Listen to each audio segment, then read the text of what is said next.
কথা আছে না, শকুনের অভিশাপে কোনোদিনও গরু মরে না। হ্যাঁ, শকুনের অভিশাপে যেমন কোনোদিনও গরু মরে না, আর মরবেও না কোনোদিনও। কত অভিশাপ পাশের আমাদের প্রতিবেশী দুই দেশ থেকে আমরা পেয়েছি, বাংলাদেশ পাকিস্তানিদের থেকে, কিন্তু আদৌ কি কিছু তাই হলো? কোনো এফেক্ট পড়েনি। ইন্ডিয়া, টিম ইন্ডিয়া, বাবা ছিল, বাবা আছে এবং ভবিষ্যতে বাবা থাকবে।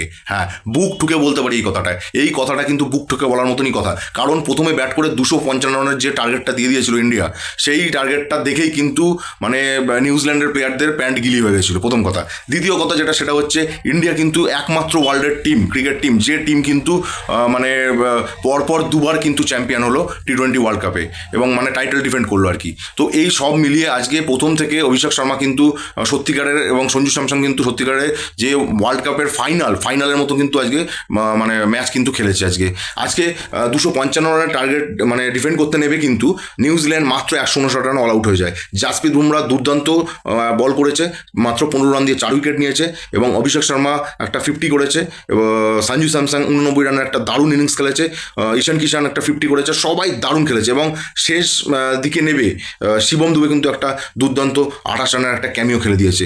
সব মিলিয়ে আজকে কিন্তু খেলা জমে ক্ষীর। এবং তার সঙ্গে সঙ্গে একটাই কথা বলবো, যে ডন কো পাকাড়না মুশকিল নেই, নামুমকিন হয়, যেমন ঠিক তেমনই টিম इंडिया को रुकना मुमकिन नहीं, नामुमकिन है।